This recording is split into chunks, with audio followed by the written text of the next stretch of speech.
नमस्कार, आपण पाहत आहात पुणे लाईव्ह न्यूज. पाहुयात दिवसभरातील ठळक घडामोडी. चऱ्होली खुर्द तालुका खेड येथे एका अल्पवयीन आदिवासी मुलीचा जबरदस्तीने बालविवाह लावून तिच्यावर अत्याचार केल्याचा धक्कादायक प्रकार समोर आला आहे. या प्रकरणी आळंदी पोलिसांनी पती, सासू सासरे, आई वडील आणि मामासह एकूण 6 जणांविरुद्ध पॉस्को कायद्याअंतर्गत गुन्हा दाखल केला आहे. सदरची ही घटना 26 मे 2024 ते नोव्हेंबर 2025 या कालावधीत घडली. पीडित मुलगी ही 17 वर्षे 2 महिन्यांची असताना तिचे अल्पवय माहिती असूनही कुटुंबियांनी संगनमताने तिचा विवाह लावून दिला. विवाहानंतर सासरी राहत असताना पतीकडून तिच्यावर वारंवार अत्याचार करण्यात आले. अत्याचारामुळे पीडित मुलगी गरोदर राहिली. नुकतेच तिने एका मुलीला जन्मही दिला आहे. समाजातील बालविवाहासारख्या कुप्रथांवर पुन्हा एकदा प्रश्नचिन्ह निर्माण झाले आहे. या प्रकरणात आळंदी पोलिसांनी या प्रकरणाची गंभीर दखल घेत पीडित मुलीचा पती, सासू सासरे, तिचे आई वडील आणि मामा अशा एकूण 7 जणांविरुद्ध पॉस्को आणि बालविवाह प्रतिबंधक कायद्याअंतर्गत गुन्हा दाखल केला आहे. चाकणमधून एसटी गाडीने प्रवास करत असताना चाकण ते मोशी दरम्यान प्रवासात बॅग चेक केली असता 67,000 रुपये किमतीचे दागिने आणि रोकड असलेली बॅग अज्ञात इसमाने लंपास केल्याची घटना घडली आहे. या प्रकरणी पूनम मनोज जगदाळे, वय 45, राहणार रासेफाटा, तालुका खेड, मूळ राहणार बडनेरा, जिल्हा अमरावती या महिलेने चाकण उत्तर पोलीस ठाण्यात फिर्याद दिली आहे. त्यावरून अज्ञात चोरट्यांवर गुन्हा दाखल करण्यात आला आहे. या महिलेच्या बॅगमधून अर्ध्या तोळ्याचे सोन्याचे झुमके, अर्ध्या तोळ्याचे सोन्याचे वेल, 2 ग्रॅम वजनाची सोन्याची फुले, 4 ग्रॅम वजनाचे कानातील 2 जोडी टॉप्स, 3 ग्रॅम वजनाची सोन्याची अंगठी, 3 ग्रॅम वजनाचे मणी, सोन्याच्या नथी, चांदीचे पैंजण आणि 10,000 रुपये रोकड असा सोन्याचा शासकीय दरानुसार सुमारे 67,000 रुपयांचा ऐवज लंपास झाला आहे. चाकण उत्तर पोलीस याबाबतचा अधिक तपास करत आहेत. खेड तालुक्यातील कुरोळी गावाच्या हद्दीत सार्वजनिक ठिकाणी देहविक्री व्यवसायासाठी ग्राहकांना आकर्षित करणाऱ्या 3 महिलांविरुद्ध कारवाई करण्यात आली आहे. या प्रकरणात पोलीस शिपाई भाऊसाहेब पवार यांनी दक्षिण महाळुंगे MIDC पोलीस ठाण्यात फिर्याद दिली आहे. पोलिसांनी 3 महिला आरोपींना भारतीय नागरिक सुरक्षा संहिता 2023च्या कलम 35(3) यानुसार नोटीस बजावण्यात आली आहे. संबंधित ठिकाणी महिला आरोपींनी देहविक्री व्यवसायाच्या उद्देशाने लैंगिक हावभाव करून सार्वजनिक शिष्टाचाराचा आणि सभ्यतेचा भंग केला. सार्वजनिक ठिकाणी अशा प्रकारचे कृत्य केल्याप्रकरणी त्यांच्यावर गुन्हा दाखल करण्यात आला आहे. तर दक्षिण महाळुंगे MIDC पोलीस याबाबतचा अधिक तपास करत आहेत. नाशिक पुणे हायवेलगत जुगार चालवणाऱ्या 2 तरुणांवर पोलिसांनी कारवाई केली. या प्रकरणी पोलीस शिपाई शिवाजी मरकड यांनी फिर्याद दिली आहे. त्यानुसार दोघांविरुद्ध गुन्हा दाखल करण्यात आला आहे. पोलीस पेट्रोलिंग दरम्यान आरोपी हे लोकांकडून पैसे घेऊन जुगार खेळवत असल्याचे दिसून आले. घटनास्थळावरून जुगाराचे साहित्य आणि रोकड जप्त करण्यात आली आहे. दक्षिण महाळुंगे पोलीस याबाबतचा अधिक तपास करत आहेत. चाकण परिसरातील रोहित्र चोरट्यांचा उच्छाद सुरूच आहे. शेलपिंपळगाव तालुका खेड येथे अज्ञात इसमाने रोहित्र जमिनीवर पाडून त्यातील तेल सांडून मोडतोड करत त्यातील तारा लंपास केल्याची बाब समोर आली आहे. या प्रकरणी सूरज राजेंद्र जाधव, वय 31 यांनी चाकण उत्तर पोलीस ठाण्यात तक्रार दिली आहे. चाकणजवळील बिरदवडीतून 22 वर्षीय तरुणी कंपनीत कामाला जाते असे सांगून पहाटे 5च्या सुमारास बाहेर पडली. ती घरी परत आलीच नाही. तिचा चाकण बिरदवडी परिसरात आणि मूळगावी अकोला येथे शोध घेऊन ती कुठेही मिळून आली नाही. तसेच तिचा फोन बंद असल्याने चाकण उत्तर पोलीस ठाण्यात संबंधित 22 वर्षीय तरुणी सध्या राहणार बिरदवडी, मूळ राहणार नायगाव अकोला ही बेपत्ता असल्याची तक्रार देण्यात आली आहे. पती व पत्नीमध्ये घरगुती कारणावरून भांडण झाले. त्यानंतर 35 वर्षीय पत्नी घरात काहीही एक न सांगता निघून गेली. चाकण व मूळगावी धुळे येथे शोध घेऊन ती मिळून आली नाही. या प्रकरणी तिच्या पतीने चाकण पोलिसांत पत्नी बेपत्ता असल्याची तक्रार दिली आहे. चाकण येथे महाराष्ट्र रिक्षा पंचायत खेड चाकण विभाग यांच्या वतीने कल्याणकारी मंडळ स्थापना आणि मुक्त रिक्षा परवाना बंद झाल्याच्या निर्णयाबद्दल जल्लोष आणि जनजागृती मेळाव्याचे आयोजन करण्यात आले होते. या प्रसंगी रिक्षा चालकांना डॉक्टर बाबा कांबळे यांनी मार्गदर्शन केले. कासारी तालुका खेड येथे सर्व ग्रामस्थ व अनेक दानशूर देणगीदार यांच्या माध्यमातून अतिशय देखणं आणि उत्कृष्ट कलाकृतीने मंदिर जीर्णोद्धार करण्यात आला. दक्षिणमुखी मारुतीची मूर्ती प्राणप्रतिष्ठा आणि कलशारोहण सोहळा मोठ्या आनंदात संपन्न झाला. एखाद्या व्यक्तीच्या मृत्यूनंतर त्याच्या कुटुंबियांना शासकीय किंवा अन्य कामांसाठी हवा असणारा मृत्यूचा दाखला कित्येक महिने मिळत नाही. परंतु नागरिकांची ही अडचण लक्षात घेऊन भांबोली तालुका खेड ग्रामपंचायतीने मृत व्यक्तीच्या दशक्रिया विधीच्या दिवशीच संबंधित कुटुंबाला मृत व्यक्तीचा मृत्यूचा दाखला देण्याचा उपक्रम सुरू केला आहे. ग्रामपंचायतीच्या या उपक्रमाचे सर्वत्र कौतुक केले जात आहे. ग्रामपंचायतीच्या सरपंच शीतल पिंजन, उपसरपंच भागुबाई मेंगळे, अर्जुन राऊत, शरद निखाडे, अक्षदा राऊत आदींनी या कामी पुढाकार घेतला आहे. नागरिकांची गैरसोय होऊ नये यासाठी भांबोली ग्रामपंचायतीने हा उपक्रम सुरू केला आहे. खेड तालुक्यातील पाईट परिसरातील रौंधळवाडी येथील अक्षता नकुशा सुनील ओझरकर हिने प्रतिकूल परिस्थितीमध्ये अथक परिश्रम घेत पोलीस भरतीला कवचणी घालत यश संपादन केले. 12वी नंतर पोलीस भरतीचा अभ्यास करत दुसऱ्याच प्रयत्नात ती यशस्वी झाली. शेतीवर अवलंबून असणाऱ्या शेतकरी कुटुंबातील मुलीने यश मिळवल्यानं सर्व स्तरातून तिचे कौतुक होत आहे. महाराष्ट्र लोकसेवा आयोगामार्फत घेण्यात आलेल्या वित्त विभागातील कर सहाय्यक संयुक्त गट क या परीक्षेत इतर मागासवर्ग महिला 1 प्रवर्गातून प्रांजली बाळासाहेब सावंत ही राज्यात प्रथम आली आहे. प्रांजलीने कोणाचेही मार्गदर्शन न घेता घरीच अभ्यास करून हे यश मिळवले आहे. घरच्या अत्यंत नाजूक स्थितीत जिद्दीच्या जोरावर अभ्यास करून पहिल्याच प्रयत्नात तिने दैदिप्यमान यश संपादन केले आहे. खेड तालुक्यातील कडूस शेंडेवाडी येथील हनुमान मंदिर या भव्य मंदिराचा जीर्णोद्धार करण्यात आला असून त्यानिमित्ताने पीर बालयोगी गणेशनाथजी महाराज यांच्या शुभहस्ते कलशारोहण व श्री गणेश मूर्ती आणि श्री विठ्ठल रुक्मिणी मूर्ती प्राणप्रतिष्ठापना सोहळा मोठ्या उत्साहाने पार पडला. कडूसमध्ये श्री गणेश मूर्ती व विठ्ठल रुक्मिणी मूर्ती तसेच कलशाचीही सवाद्य मिरवणूक आणि शोभायात्रा काढण्यात आली होती. शेंडेवाडी येथील हनुमान मंदिर मोडकळीस आल्याने ग्रामस्थांनी मंदिराचा जीर्णोद्धार केला आहे.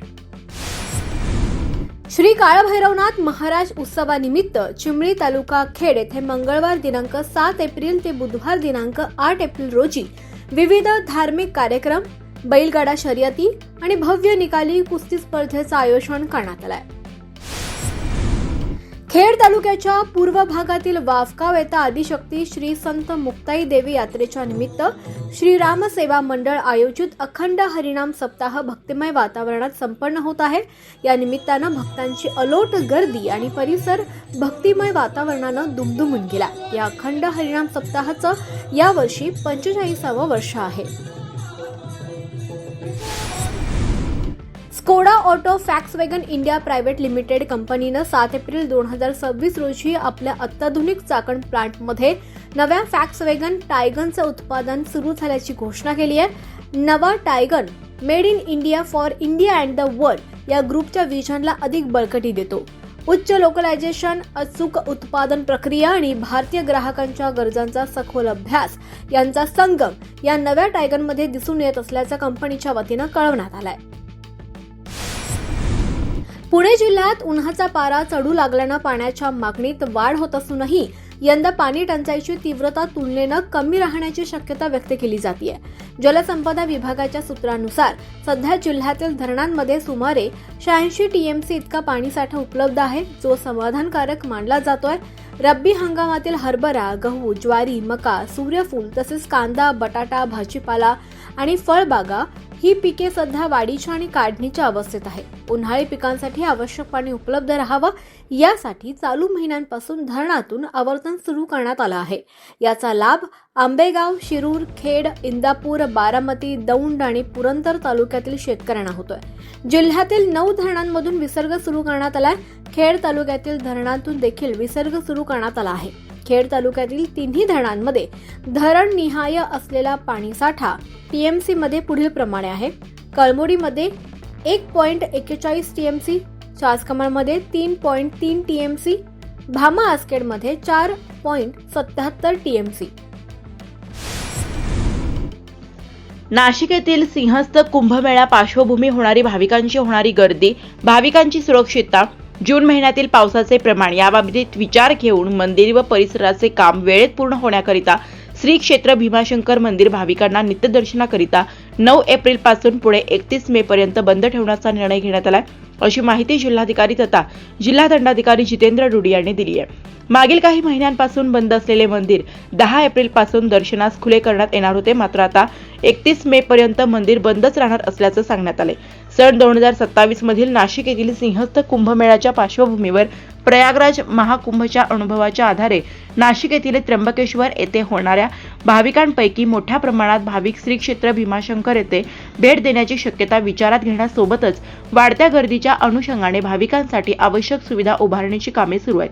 कुंभमेळ्यावेळी श्री क्षेत्र भीमाशंकर येथे होणाऱ्या गर्दीचे प्रमाण लक्षात घेता जुन्या सभामंडपाचे क्षेत्र कमी पडणार असल्याने नवीन भव्य सभामंडपाचे काम हाती घेण्यात आलेले असून पायरी मार्गाचे काम देखील सुरू आहे.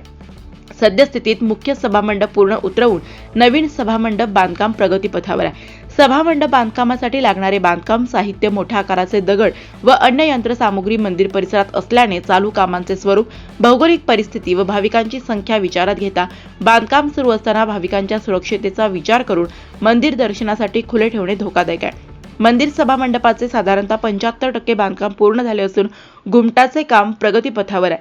तसेच मंदिराकडे जाणाऱ्या प्रवेश मार्गावरील पायरी मार्गाचे काम प्रगतीत असून प्रवेश मार्ग पूर्णतः बंद आहे. श्री क्षेत्र भीमाशंकर हा अतिवृष्टीचा प्रदेश असून जून ते सप्टेंबर या कालावधीत येथे अत्यंत जास्त पावसाचे प्रमाण असते. माहे-जूनच्या पहिल्या आठवड्यात पाऊस सुरू होण्याची शक्यता विचारात घेता त्यापूर्वी ही कामे जलद गतीने पूर्ण होणे गरजेचे आहे. यामुळे सद्यस्थितीत विकास कामांना गती देण्यात आलेली आहे. भाविकांनी तसेच स्थानिक नागरिकांनी मंदिर संस्थान, जिल्हा प्रशासन, पोलीस प्रशासन व स्थानिक प्रशासन यांना सहकार्य करावे असे आवाहन जिल्हाधिकारी डुडी यांनी केले आहे. एमआयडीसीत कामगारांचा तुटवडा, छोटे उद्योजक आणि ठेकेदार संकटात. पुणे जिल्ह्यातील पिंपरी चिंचवड व परिसरातील चाकण, तळेगाव आदी औद्योगिक पट्ट्यातील एमआयडीसी लघु आणि मध्यम उद्योगांसमोर आता मनुष्यबळाचे मोठे संकट उभे राहिले आहे. गेल्या काही दिवसांपासून एमआयडीसी भागात कुशल आणि अकुशल कामगारांचा मोठा तुटवडा जाणवत असल्याने अनेक प्रकल्पांची कामे रेंगाळली आहेत. याचा सर्वाधिक फटका स्थानिक ठेकेदार आणि छोट्या उद्योजकांना बसत असून उत्पादनाचे चक्र विस्कळीत होण्याची भीती व्यक्त केली जात आहे. भोसरी, चिखली, तळवडे, चाकण यांसारख्या औद्योगिक क्षेत्रात हजारो लघु उद्योग कार्यरत आहेत. मात्र सध्या कामावर येणाऱ्या कामगारांची संख्या लक्षणीयरित्या घटली आहे. गॅस टंचाईमुळे अनेक परप्रांतीय कामगार आपल्या गावी परतले असून स्थानिक स्तरावर देखील कामासाठी तरुण मिळेनासे झालेत. यामुळे वेळेत ऑर्डर्स पूर्ण करणे ठेकेदारांना कठीण जात आहे. कामगारांच्या कमतरतेमुळे उपलब्ध असलेल्या मजुरांकडून जादा मजुरीची मागणी केली जात आहे, ज्याचा ताण उद्योजकांच्या खिशावर पडत आहे. उद्योजकांच्या मते उत्पादन खर्चात झालेली वाढ आणि त्यात भर म्हणून कामगारांचा अभाव यामुळे कारखानदारांचे गणित कोलमडले आहे. अनेक उद्योगांनी आपल्या कामाच्या पाळ्या कमी केल्यात. या परिस्थितीमुळे मोठ्या कंपन्यांना होणारा कच्चा मालाचा पुरवठा विस्कळीत होत आहे. जर हीच परिस्थिती कायम राहिली तर अनेक छोट्या कंपन्यांना टाळे लावण्याची वेळ येईल अशी भीती लघु उद्योग व औद्योगिक संघटनांकडून व्यक्त केली जात आहे. मनुष्यबळाचा हा तुटवडा केवळ उद्योजकांसाठीच नव्हे तर शहराच्या एकूण आर्थिक विकासासाठी देखील चिंतेची बाब ठरत आहे. 1 मे पासून रिक्षा चालकांची मराठी चाचणी, भाषा न येणाऱ्यांचे परवाने होणार रद्द. राज्यातील रिक्षा चालकांसाठी राज्य परिवहन विभागाने आता कडक पाऊल उचलण्याचे ठरवले आहे. येत्या 1 मे म्हणजेच महाराष्ट्र दिनापासून राज्यातील सर्व रिक्षा चालकांसाठी मराठी भाषेची चाचणी अनिवार्य करण्यात येणार आहे. ज्या रिक्षा चालकांना मराठी भाषा बोलता किंवा वाचता येणार नाही त्यांचे परवाने, परमिट रद्द करण्याची धडक मोहीम शासन स्तरावर राबवली जाणार आहे. प्रादेशिक परिवहन कार्यालयाने आरटीओ दिलेल्या माहितीनुसार रिक्षा परवाना मिळवण्यासाठी मराठी भाषेचे ज्ञान असणे ही अट नियमावलीत आधीपासूनच आहे. मात्र अनेकदा या अटीकडे दुर्लक्ष केले जाते किंवा ती गांभीर्याने घेतली जात नाही. प्रवाशांच्या, विशेषतः ज्येष्ठ नागरिक आणि महिलांच्या तक्रारीनुसार अनेक परप्रांतीय चालक मराठीत संवाद साधू शकत नसल्यामुळे प्रवासादरम्यान अडचणी निर्माण होतात. या पार्श्वभूमीवर नियमांची कडक अंमलबजावणी करण्यासाठी ही मोहीम हाती घेण्यात आली आहे. या मोहिमेअंतर्गत 1 मे पासून आरटीओ अधिकारी रस्त्यावर उतरून रिक्षा चालकांची तपासणी करतील. यामध्ये चालकाला साधे मराठी वाचता येते का आणि तो प्रवाशांशी मराठीत संवाद साधू शकतो का याची पडताळणी केली जाईल. जे चालक या चाचणीत अपयशी ठरतील त्यांच्यावर थेट परवाना रद्द करण्याची कारवाई केली जाणार आहे. केवळ नवीन परवाना घेणाऱ्यांसाठीच नाही तर जुन्या परवानाधारकांसाठी देखील ही अट बंधनकारक असणार आहे. परिवहन विभागाच्या या निर्णयामुळे रिक्षा संघटनांमध्ये संमिश्र प्रतिक्रिया उमटत आहेत. काहींनी या निर्णयाचे स्वागत केले असून यामुळे स्थानिक भाषेचा सन्मान राखला जाईल असे म्हटलंय, तर काहींनी अचानक सुरू होणाऱ्या कारवाईवर चिंता व्यक्त केली आहे. मात्र प्रशासनाने स्पष्ट केले आहे की महाराष्ट्रात व्यवसाय करताना स्थानिक भाषा येणे आवश्यक असून प्रवाशांच्या सोयीसाठी आणि नियमांच्या पालनासाठी ही मोहीम राबवणे गरजेचे आहे. पुणे जिल्ह्यात शहरी भागात ही मोहीम अधिक तीव्रतेने राबवली जाण्याचे संकेत मिळत आहेत. पुणे महानगर प्रदेश विकास प्राधिकरणाच्या म्हणजेच PMRDA हद्दीत बेकायदा आणि धोकादायक होर्डिंगचे फुटलेले पेव आता मोडीत काढले जाणार आहे. महानगर आयुक्त डॉक्टर अभिजित चौधरी यांनी या संदर्भात अतिक्रमण निर्मूलन विभागाला कठोर कारवाईचे आदेश दिले असून नियमांचे उल्लंघन करणाऱ्या होल्डिंग धारकांवर थेट कारवाई केली जाणार आहे. दरम्यान अनधिकृत होल्डिंग धारकांना रीतसर परवानगी प्रक्रिया पूर्ण करण्यासाठी ही शेवटची संधी असल्याचे आयुक्तांनी स्पष्ट केले आहे. PMRDAच्या हद्दीतील मुळशी, मावळ, हवेली, खेड आणि शिरूर या तालुक्यांमध्ये मोठ्या प्रमाणावर बेकायदेशीर होर्डिंग उभारण्यात आले आहेत. याच संदर्भात नागरिकांच्या वाढत्या तक्रारींची दखल घेत आकुर्डी येथील मुख्यालयात महानगर आयुक्तांच्या अध्यक्षतेखाली आढावा बैठक पार पडली। या बैठकीस विकास परवानगी विभागाचे संचालक अविनाश पाटील, उपायुक्त आशा होळकर आणि इतर वरिष्ठ अधिकारी उपस्थित होते। मंगळवार दिनांक 7 एप्रिल 2026 रोजी पुणे जिल्हाधिकारी कार्यालय येथे खेड तालुक्यातील कडूस येथील गट क्रमांक 3775 मधील संरक्षित आदिवासी ठाकर जमिनीच्या बेकायदेशीर विक्री विरोधात आम आदमी पार्टीच्या वतीने जाहीर धरणे आंदोलन करण्यात आल्याची माहिती खेड तालुका अध्यक्ष स्वप्नील गायकवाड यांनी दिली आहे। यावेळी पुणे जिल्हाधिकारी जितेंद्र डुडी यांनी निवेदन देण्यात आले, तसेच संबंधित पुरावे व छायाचित्र सादर करण्यात आली। शालेय सहलींनी भरली एसटीची तिजोरी, 25,000 फेऱ्यांमधून मिळवले 127 कोटींचे विक्रमी उत्पन्न। महाराष्ट्र राज्य मार्ग परिवहन महामंडळाला म्हणजेच एसटीला 2025-26 या शैक्षणिक वर्षात शालेय सहलींनी मोठी आर्थिक आधार दिलाय। राज्यातील शाळा आणि महाविद्यालयांसाठी खासगी बस ऐवजी लाल परीलाच पसंती दिल्याचे एसटीच्या तिजोरीत तब्बल 127 कोटी 18 लाख रुपयांची भर पडली आहे। सुरक्षित प्रवास आणि सवलतीच्या दरांमुळे विद्यार्थी आणि शैक्षणिक संस्थांनी एसटीला प्राधान्य दिल्याचे या आकडेवारीवरून स्पष्ट होत आहे। या शैक्षणिक वर्षात संपूर्ण राज्यातून शालेय सहलींसाठी एकूण 25,558 बस फेऱ्यांचे नियोजन करण्यात आले होते। त्यामुळे महामंडळाच्या उत्पन्नात मोठी वाढ झाली असून गेल्या काही वर्षातील हा एक विक्रमी टप्पा मानला जात आहे। खासगी वैद्यकीय महाविद्यालयातील प्रवेश प्रक्रिया आता सरकारी महाविद्यालयांमार्फत कायद्यामध्ये मोठा बदल। राज्यातील खासगी वैद्यकीय महाविद्यालयांमधील प्रवेश प्रक्रियेत पारदर्शकता आणण्यासाठी राज्य सरकारने एक महत्त्वपूर्ण निर्णय घेतलाय। आता या महाविद्यालयांमधील प्रवेशाची संपूर्ण प्रक्रिया सरकारी वैद्यकीय महाविद्यालयांमार्फत राबवली जाणार आहे। यासाठी संबंधित कायद्यात आवश्यक सुधारणा करण्यात आली असून आगामी शैक्षणिक वर्षांपासून याची टप्प्याटप्प्याने अंमलबजावणी केली जाणार आहे। या नवीन निर्णयानुसार खासगी वैद्यकीय आणि दंत महाविद्यालयांमधील रिक्त जागा आणि प्रवाशाचे नियंत्रण आता थेट सरकारी यंत्रणेच्या हाती असेल। यापूर्वी अनेकदा खासगी महाविद्यालयांकडून प्रवेश प्रक्रियेत मनमानी केली जात असल्याच्या किंवा जादा शुल्क आकारले जात असल्याच्या तक्रारी येत होत्या। या तक्रारींचे निवारण करण्यासाठी आणि गुणवत्तेनुसार पात्र विद्यार्थ्यांना प्रवेश मिळावा या उद्देशाने सरकारने हा प्रशासकीय बदल करण्याचा निर्णय घेतलाय। नमस्कार, आपण पाहत आहात पुणे लाईव्ह न्यूज।